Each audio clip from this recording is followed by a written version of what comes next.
Hello అందరికీ, ఎలా ఉన్నారు? అందరూ బాగున్నారా? నేను మీ ప్రసన్న. ఈరోజు మా ఇంట్లో స్పెషల్ ఏంటో తెలుసా? పీతల కర్రీ అండి. మరి మీ ఇంట్లో స్పెషల్ ఏంటో నాకు కామెంట్ చేయండి, లైక్ చేయండి, సపోర్ట్ చేయండి. ఈరోజు మన రెసిపీ ఏంటో చూసేద్దామా? ఫస్ట్ పాన్ పెట్టుకుని ప్యాన్లో ఆయిల్ వేసుకోవాలండి. ఆయిల్ బాగా హీట్ అయ్యాక దంచుకున్న అల్లం వేసుకుని బాగా మిక్స్ చేసుకుని దాన్ని ఫ్రై అవనివ్వాలండి.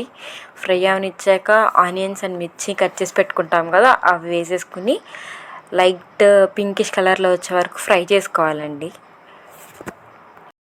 మిర్చి కూడా వేసుకుని బాగా ఫ్రై చేసుకోవాలండి. ఫ్రై చేసుకున్న తర్వాత బాగా మిక్స్ చేసుకుని రాక్ సాల్ట్ ఉంటుంది కదండి, ఇంట్లో రాక్ సాల్ట్ అయినా పర్లేదు, సాల్ట్ అయినా పర్లేదు. మాకంటే రాక్ సాల్ట్ అవైలబిలిటీలో ఉంది కాబట్టి మేము వేసుకున్నాం. రాక్ సాల్ట్ వేసుకున్న తర్వాత పీతల్ని ఆల్రెడీ క్లీన్ చేసి పెట్టుకున్నాం కదండి, ఆ పీతల్ని వేసేసుకుని బాగా ఫ్రై చేసుకోవాలి. అవి కలర్ చేంజ్ అయ్యే వరకు, మనం పచ్చిదనం పోయే వరకు బాగా ఫ్రై చేసుకోవాలి.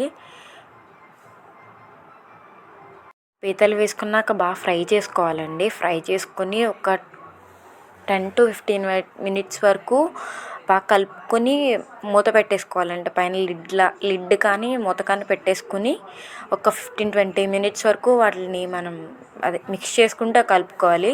తర్వాత సాల్ట్, కారం, పసుపు వేసుకుని బాగా మిక్స్ చేసుకోవాలండి. మిక్స్ చేసుకున్న తర్వాత చింతపండు గుజ్జు ఉంటుంది కదండి, తీసి పక్కన పెట్టుకొని వేసుకోవాలి.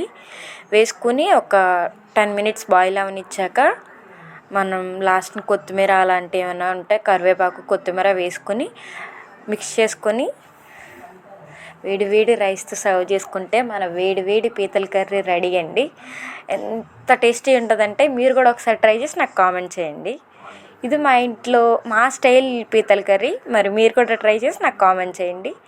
థ్యాంక్ యూ అండ్ సపోర్ట్ చేయండి, సబ్స్క్రైబ్ చేయండి. Please watch my channel, subscribe my channel. Thank you.